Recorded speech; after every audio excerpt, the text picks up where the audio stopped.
Mind if I sit?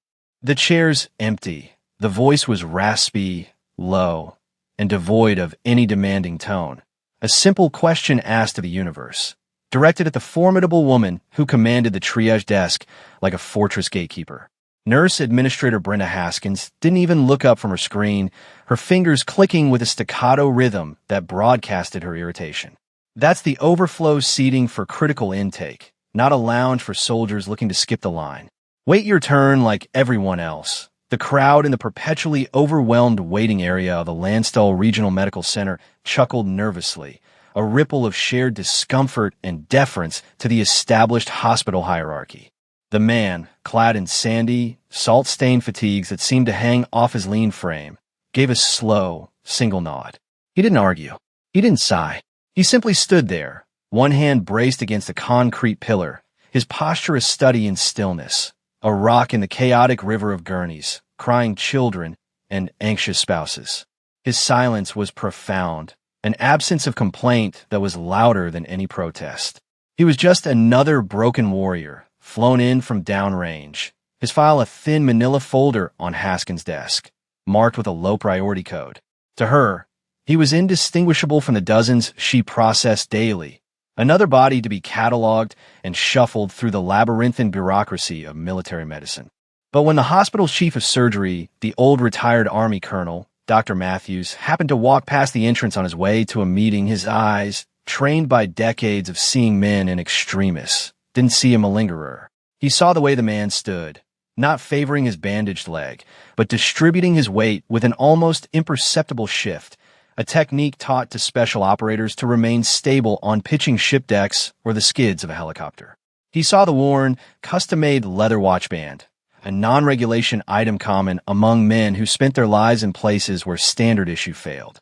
He saw the profound, unnerving calm in the man's eyes, the look of someone who had seen the abyss and found it boring. The colonel paused, a flicker of deep memory stirring behind his gaze. He didn't know the face, but he knew the type. He knew that the most dangerous men were never the loudest. They were the quietest. If you believe that true strength is measured not in words, but in deeds, type competence in the comments below. The condescension from Nurse Haskins was a thick, unpleasant smog in the air, clinging to the quiet soldier and isolating him from the rest of the room. She had made her judgment, and in her small kingdom of clipboards and intake forms, her judgment was law. Her internal monologue was a well-practiced script of righteous indignation, a defense mechanism honed by years of dealing with what she perceived as a system full of entitled young men who mistook a sprained ankle for a battle wound. This one, with his quiet demeanor and refusal to complain, was particularly irritating. To her, his silence wasn't stoicism. It was passive aggression, a subtle challenge to her authority. She saw his sun-bleached hair, the deep lines etched around his eyes, and the deliberate way he controlled his breathing, and her mind filled in the blanks with cynical assumptions. He was probably a support troop, a mechanic or a cook who got a scratch on FOB and was milking it for a ticket home. She had seen it 1,000 times. The real heroes, in her experience, were the ones who screamed, the ones whose pain was so immense it couldn't be contained. This man's calm was an insult to their suffering. She made a mental note to flag his file for a psychological evaluation, suspecting drug-seeking behavior. He, in turn, remained a statue of patience. His gaze wasn't vacant. It was analytical. He scanned the room not as a patient, but as an operator assessing a dynamic environment. He noted the security guard's position, the 2 primary exits, the lack of a clear evacuation route for the non-ambulatory patients crammed into the hallway. He tracked the flow of personnel, identifying the most and least efficient nurses, the panicked residents, the overstressed doctors. He was building a mental map, a matrix of problems and potential solutions, a habit so deeply ingrained it was as unconscious as breathing. His left leg throbbed with a deep, searing heat from the shrapnel wounds hidden beneath the field dressing, a messy but effective patch job he'd applied to himself while his team was still taking fire. The pain was a familiar companion, a dull background noise he could tune out, just another piece of sensory data in a complex world. He felt the collective stare of the waiting room, the mix of pity, suspicion, and morbid curiosity. He did not care. Their opinions were irrelevant data points. His mission, for now, was simple: wait for orders. Wait to be seen. Wait to be fixed so he could get back to his brothers. His universe had been distilled down to that singular purpose, and the petty tyranny of a triage nurse was nothing more than a minor obstacle, a bit of friction in the system that required no emotional energy to overcome. His silence was his armor, his calm a weapon against the chaos that surrounded him and the judgment that was being cast upon him. He stood, he watched, he waited, and in his stillness, a storm was gathering, not within him, but for him. The first sign of the impending crisis was not a shout or an alarm, but a subtle, almost imperceptible flicker of the overhead fluorescent lights. The hum of the hospital's massive HVAC system faltered for a second, then caught again with a groan. Most people, lost in their own pain and anxiety, didn't notice. The quiet soldier did, his head tilted a fraction of a degree, his eyes momentarily flicking towards the main electrical conduit panel he had clocked earlier near the ambulance bay. Then came the sound, a low, distant crump, like a thunderclap on a clear day. It was a sound he knew intimately, the specific auditory signature of a high-voltage transformer exploding.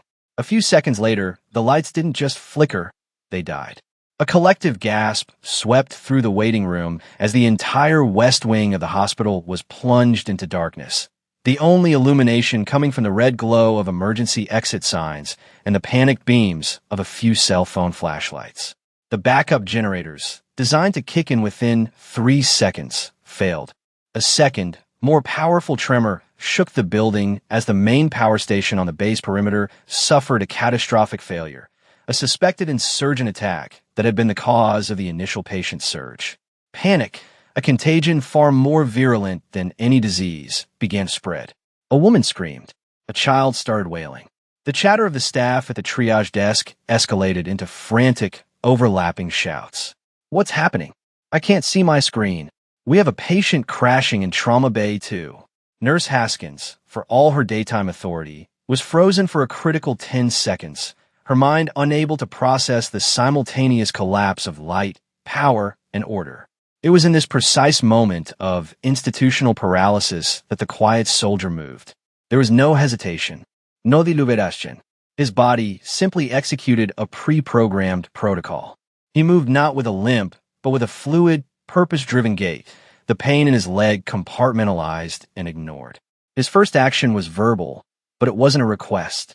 It was a command, delivered in a voice that was not loud, but carried with an undeniable authority that cut through the rising panic like a surgeon's scalpel. "Everyone stay calm. Stay where you are." The simplicity and certainty of the order had an immediate, hypnotic effect. The panicked movements in the waiting room stilled. All eyes turned to the silhouette of the man who had just been an object of their scorn. He moved with an economy of motion that was breathtaking to witness. It was not the frantic energy of a first responder, but the methodical, deliberate precision of a master craftsman. His first objective was light. He pulled a small, high-intensity LED flashlight from a pouch on his belt, another non-regulation item, and with 2 quick flashes, signaled the security guard near the door. He didn't shout. He used hand signals, crisp and clear in the gloom, pointing to the emergency supply closet, then miming the act of distributing chemical light sticks. The guard, a young airman accustomed to boredom, was momentarily confused before some deep-seated training kicked in, and he nodded, fumbling for his keys. The soldier, Elias Thorne, then turned his attention to the staff. He strode to the triage desk, his injured leg now a non-issue, a piece of faulty equipment he was forcing to perform. "Who's the senior medic on duty?" he asked, his voice calm and even. A young, terrified-looking doctor stammered. "Dr. Evans, but he's in surgery. Who's next in the chain?" Thorne pressed, his eyes scanning the chaotic cluster of nurses. Haskins, snapped out of her stupor by his proximity and audacity, found her voice. "I'm a charge nurse. And who do you think you are?" Barging Thorne didn't even let her finish. He wasn't being rude. He was being efficient. He pointed a steady finger at the patient tracking board, now dark and useless. "This is a mass casualty event with infrastructure failure. We have no power, no electronics, no elevators. We need to switch to analog triage." Now, he grabbed a stack of blank intake forms and a handful of Sharpie markers from her desk. We need runners. Anyone who can walk, you're a runner now. We need a primary collection point for critical patients here. He pointed to the most defensible and accessible part of the ER. Secondary for walking wounded over there. Morgue, the supply hallway. It's cool and out of the way. He was speaking a language they barely understood, the brutal, efficient lexicon of battlefield medicine. He started issuing orders with the quiet confidence of a man who had done this 100 times before in places far worse than a darkened hospital. He grabbed a roll of colored medical tape from a drawer. Red for critical, yellow for urgent, green for walking wounded, black for expectant. He tossed the rolls to the most composed-looking nurses. Tag and move. Don't treat in place unless they're bleeding out. We need to clear the kill zone. The phrase kill zone hung in the air, a chilling piece of vocabulary that instantly reframed the situation for the medical staff. This wasn't a power outage anymore. This was a battle. And in the center of it all, this quiet, unassuming soldier, who just an hour ago was a nuisance, had become their de facto commander, his competence a beacon in the terrifying darkness. Haskins stood speechless, the marker he had thrust into her hand feeling heavier than a lead weight, her world tilting on its axis as she watched him bring order to her chaos with nothing but his voice and his will. Dr. Colonel Matthews was in his office on the 3rd floor when the power went out. He didn't panic. He had spent a decade as a surgeon in field hospitals from Fallujah to the Karengal Valley. Darkness and chaos were old acquaintances. He calmly retrieved a headlamp from his desk drawer, strapped it on, and began making his way down the emergency stairwell, his mind already cycling through contingency plans. As he descended, he could hear the rising tide of panic from the floors below, the symphony of fear he knew all too well. But as he reached the ground floor and pushed open the door to the emergency department, the scene that greeted him was not the bedlam he expected. It was chaos, yes, but it was organized chaos. In the flickering, ethereal glow of dozens of green and yellow chem lights, he saw a system operating with brutal efficiency. Patients were being moved in a steady flow, their foreheads marked with colored grease pencils. Makeshift gurneys were being constructed from office chairs and blankets. A human chain was passing medical supplies from a shattered cabinet. And at the heart of it all, directing the flow with quiet hand signals and brief, concise commands, was the soldier from the waiting room. Matthew stood in the doorway for a full minute, utterly captivated. He watched the man approach, a screaming patient with a severe arterial bleed. The soldier didn't try to soothe him with words. He applied a tourniquet, a perfect one-handed application high on the thigh, cinching it with practiced force. Then he took a black marker and wrote a T and the time on the patient's forehead. It was a gesture of such practiced, grim finality that it sent a shiver down the colonel's spine. He saw the soldier triage 3 more patients in the time it took a flustered nurse to find a fresh pair of gloves. He wasn't just fast, he was prescient, his eyes identifying the subtle signs of tension pneumothorax or internal bleeding that the other staff were missing in the low light. It was the triage system of a Tier 1 combat medic, a methodology taught only in the most elite echelons of the special operations community. It was designed for situations with overwhelming casualties and limited resources, where hard, terrible decisions had to be made in seconds. And this man was conducting it like a maestro. Matthew's eyes narrowed, focusing on a detail he had missed before.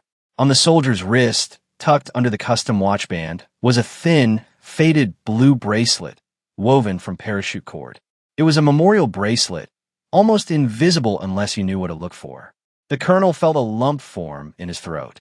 He knew that bracelet. It was worn by the members of a specific, highly classified naval special warfare unit in memory of a team that had been lost on a mountain in Afghanistan years ago. A team whose sole survivor was a legendary medic. The colonel moved with a newfound urgency. He walked past the triage station, past a stunned nurse Haskins who was now dutifully applying pressure to a wound as directed, and went straight to the now dark records room. Using his headlamp, he found the manual files. He pulled the thin folder for the quiet soldier. The name on the tab read Thorne. The intake sheet was sparse. Master Chief Petty Officer, assigned to Naval Special Warfare Development Group. The reason for admission was listed as limb trauma. Non-critical, it was a deliberately vague, almost dismissive diagnosis, a common tactic used to mask the true nature of injuries sustained during classified operations. Matthews knew that non-critical limb trauma for a man like this could mean anything from taking a dozen pieces of shrapnel to having his leg nearly blown off. He picked up the secure satellite phone on the records desk, a device with its own battery backup, and dialed a number he hadn't used in years, a direct line to the command surgeon at SOCOM. "This is Colonel Matthews at Landstuhl. I need to verify a patient's status. Name is Thorne, Elias. Master Chief." The voice on the other end was clipped and professional. "Stand by, sir." Matthews waited, the sounds of controlled chaos from the ER filtering through the door. He could hear Thorne's voice, still calm, directing someone on how to insert a chest tube using a modified catheter, a field expedient technique that wasn't in any civilian textbook. The voice came back on the line. "Colonel, that information is compartmentalized above your clearance level. But I am authorized to confirm that Master Chief Thorne is an active duty operator and one of the most decorated combat medics currently serving. His file is flagged for absolute priority. Is there an issue with his care?" Matthews felt a cold dread mix with his awe. They had left one of the nation's most elite warriors sitting in a waiting room for 3 hours, bleeding internally, while a bureaucratic nurse belittled him. "No," Matthews said, his voice tight. "No issue. I'm handling it personally." He hung up the phone and walked back into the ER. The scene was still chaotic, but the panic was gone, replaced by a grim sense of purpose. He saw Thorne, his face pale and beaded with sweat, finally leaning against a wall, his work of establishing order complete. His injured leg was visibly trembling from the strain. He had saved dozens of lives, organized an entire emergency department, and had done it all while seriously wounded himself. Matthews walked directly to him, ignoring everyone else. In the middle of the emergency room, surrounded by the wounded and the dying, the retired Army colonel, the chief of surgery of the largest U.S. military hospital outside the continental United States, snapped to the most rigid position of attention he had executed in 20 years. He raised his hand in a slow, perfect salute. The gesture was so unexpected, so contrary to all protocol, that it silenced the entire room. He held it, his eyes locked on the exhausted soldier. "Master Chief Thorne," Matthews' voice boomed with an authority that dwarfed Nurse Haskins' earlier condescension. "Permission to relieve you, sir. Your post is secure." The collective consciousness of the room seemed to hold its breath. The sight of the hospital's most senior officer saluting a patient, a non-commissioned officer no less, was a seismic event that shattered every established norm of the hospital's rigid hierarchy. It was a gesture of profound, almost reverent respect, a public acknowledgement that transcended rank and station.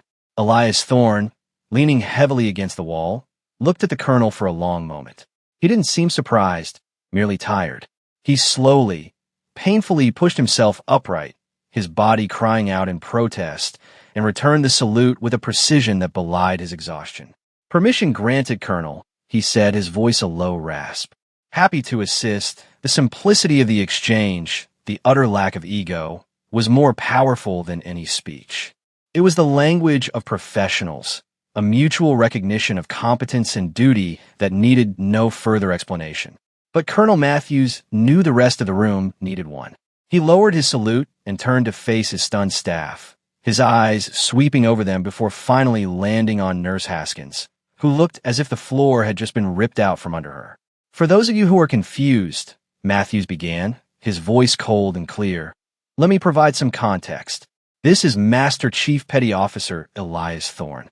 For the past 90 minutes, while running on a leg full of shrapnel and what I suspect is a significant internal bleed, he has single-handedly implemented a mass casualty triage and treatment protocol that has, without exaggeration, saved the lives of at least 20 people in this room." He paused, letting the weight of his words sink in. He walked back to the records desk, picked up Thorne's thin folder, and held it up for all to see. "This file says non-critical. That's a lie. It's a lie told to protect the identity and operations of men like the Master Chief. What it doesn't say is that he is a recipient of the Navy Cross, that he has been awarded 5 Bronze Stars, all with Valor devices, that his training as a Special Operations Combat Medic is equivalent to that of a senior trauma surgeon. The technique he just taught Nurse Riley to clear that collapsed lung, He perfected that on a mountainside in the Hindu Kush under heavy machine gun fire. Every word was a hammer blow to the foundation of assumptions that had been built in that room. The nervous laughter that had greeted Haskins' initial insult now seemed like a grotesque sacrilege. Haskins herself had gone pale, her hand covering her mouth as a wave of shame so profound it was physically nauseating washed over her. She looked at Thorne, not as a lazy grunt, but as the quiet professional he was, and saw for the first time the deep, soul-crushing weariness in his eyes, the physical manifestation of a burden she couldn't possibly comprehend. Matthews wasn't finished. We are a hospital. Our mission is to heal. But sometimes, we are the ones who are blind. We judge by the file in our hand instead of the character of the person standing in front of us. We allow our assumptions to become our diagnosis. He looked directly at Haskins again, his gaze unwavering. Today, we failed. We left a hero to bleed in our hallway because he was too quiet, too disciplined to complain.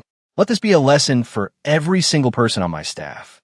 Competence doesn't always announce itself. Sometimes it just stands and waits quietly for the moment it is needed. He then turned back to Thorne. Let's get you to a surgical suite, Master Chief. That's an order. The story of what happened in the ER that night spread through Landstuhl not like wildfire, but like a change in atmospheric pressure. It wasn't loud or gossipy. It was a quiet, pervasive shift in understanding. It was whispered in hushed tones in the Chow Hall, discussed with a new sense of gravity in the break rooms, and retold with reverence by the young medics who had been there. The legend of the Quiet Seal became an institutional touchstone, a modern parable for a generation of military medical professionals. The details became mythic. They said he had set his own broken bones without flinching. They said he had diagnosed a rare heart condition just by looking at a patient's fingernails. The stories weren't true, but their purpose was. They were an attempt to explain the unexplainable, the sheer, overwhelming force of quiet, demonstrated competence. The person most profoundly changed was Brenda Haskins. The colonel's public rebuke had been brutal, but it was nothing compared to her own internal reckoning. She replayed her words, her dismissive tone, her arrogant certainty, over and over in her mind. It was a crucible of shame that burned away years of cynicism. 2 days later, after Thorne was out of a successful surgery to remove a dozen pieces of jagged metal from his thigh and repair a nicked femoral artery, she went to his room. She stood at the foot of his bed for a long time, struggling to find the words. He was watching the news, his face impassive. Finally, she spoke, her voice thick with emotion. Master Chief Thorne, there are no words to say how sorry I am. My behavior was unprofessional, and my judgment was unforgivable. I was wrong, completely and utterly wrong. Thorne turned his head slowly and looked at her. His eyes held no anger, no resentment, only a deep, profound exhaustion. He simply nodded. Understood, he said, and then, after a moment, he added, You did good work when it mattered, nurse. You followed orders. You saved lives. The absolution, offered so freely and without condition, broke her. The tears she had been holding back finally came, silent tears of shame, gratitude, and a strange, painful sense of rebirth. She left his room a different person. The next week, she submitted a formal proposal to the hospital's board. It was a complete overhaul of the triage intake process, with a new emphasis on listening, on observing nonverbal cues, and on a mandatory training module for all staff titled Lessons in Humility. Recognizing the quiet professional, the centerpiece of her proposal was the formal adoption of Thorne's battlefield triage system into the hospital's official mass casualty incident plan. It was eventually approved and became known, colloquially at first, and then officially as the Thorne Protocol. A small, framed photo was hung by the triage desk. It wasn't of Thorne himself. He would have hated that.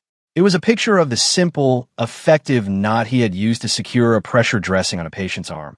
A small, tangible symbol of elegant simplicity and effectiveness in the face of chaos. It was a constant reminder that the most valuable solutions are often the quietest. The legacy of that night extended far beyond the walls of the hospital. The Thorne Protocol, with its emphasis on rapid sorting and resource allocation, was studied and eventually adopted by several NATO-allied military medical commands.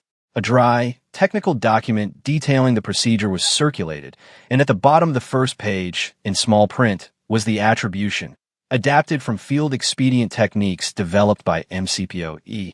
Thorne, NSWDG, Thorne himself, after a grueling few months of physical therapy, recovered and, against all odds and his doctor's recommendations, returned to his unit. He never spoke of what happened at Landstuhl. To him, it wasn't a heroic event. It was simply a Tuesday. He had identified a problem, and he had fixed it. The accolades, the whispers, the burgeoning legend, all of it was just noise.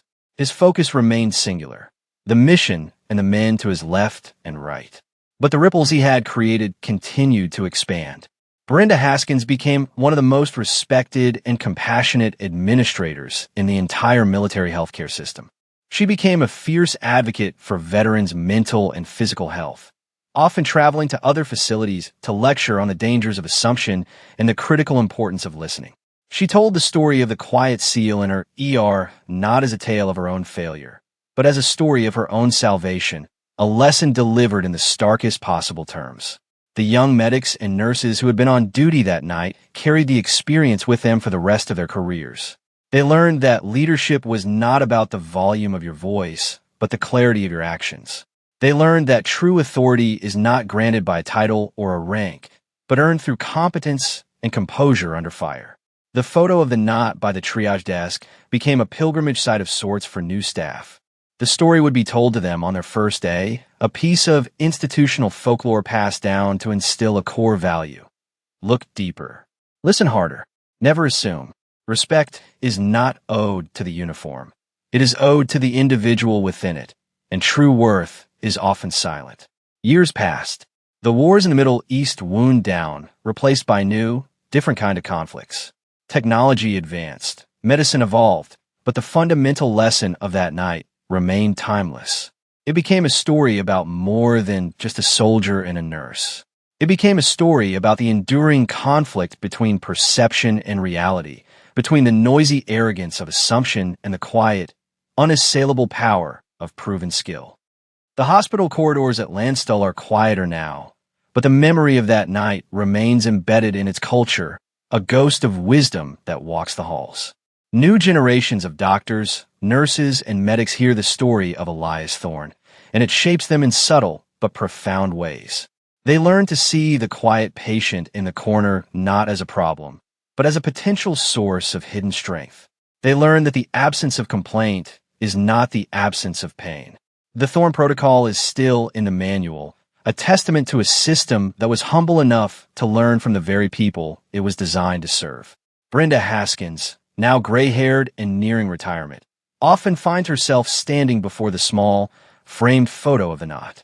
She sees it not just as a reminder of her greatest professional failure, but as a symbol of her most important lesson. It taught her that respect is a currency that must be earned every single day, and that the loudest voice in the room is often the one with the least to say.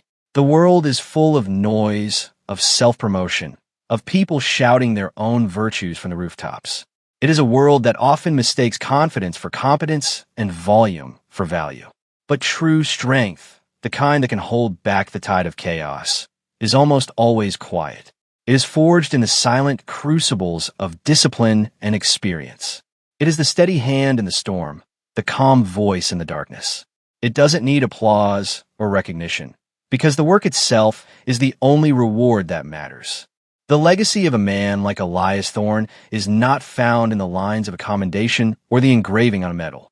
It is found in the lives he saved, both on the battlefield and in that darkened emergency room. It is found in the changed heart of a cynical nurse and in the improved procedures of an entire hospital. It is a living legacy, a ripple of competence that continues to spread, a quiet professionalism that echoes in the actions of those he inspired. True legacy isn't what you say about yourself. It's what others learn from your example. It isn't the story you tell. It's the story that is told about you long after you've moved on to the next mission, a quiet testament to a job well done. That single, chaotic night became a defining moment, not just for a hospital, but for an entire philosophy of care. It served as a stark, visceral reminder that the men and women who pass through those doors are more than just their medical charts. They are living repositories of experience, skill, and resilience forged in the harshest environments on Earth. The quiet soldier, Master Chief Elias Thorne, had unknowingly become a teacher, his actions a masterclass in the virtues of stoicism and unadorned excellence. His legacy was not one of battlefield glory, but of something far more resonant: the quiet restoration of order, the silent transfer of wisdom. The young corpsman who Thorne had calmly guided through the chest tube insertion went on to become a decorated flight surgeon, and he would often tell his students that the most important lesson he ever learned about medicine came not from a textbook, but from a wounded SEAL who spoke in short, precise sentences in a dark room. The security airman who had distributed the chem lights at Thorne's nonverbal command later re-enlisted into a pararescue unit, driven by the memory of that unwavering calm in the face of utter pandemonium. The impact was fractal, branching out in countless, unseen ways, each person touched by the event carrying a piece of its lesson forward into their own lives and careers. The story itself became a form of institutional immune response, a protective antibody against the virus of arrogance and assumption. It inoculated a generation of caregivers against the easy cynicism that can so often fester in high-stress medical environments. It taught them to look for the tells, the subtle indicators of expertise that Colonel Matthews had seen: the stance, the gear, the unnerving calm. It taught them that the most valuable intelligence in the room might just be sitting quietly in the corner, waiting to be asked. In the end, the triumph was not Thorne's alone. It was a triumph of a principle, the fundamental idea that what you can do will always, eventually, matter more than what you say you can do. It was a vindication of every quiet professional in every field who lets their work speak for them. It was a testament to the fact that character is not revealed in the spotlight, but in the sudden, unexpected darkness, when all the systems fail and all that is left is the substance of who you truly are. For more stories where quiet competence triumphs over loud assumption, and where silent professionalism defines their worth, subscribe to Unknown Heroine Tales.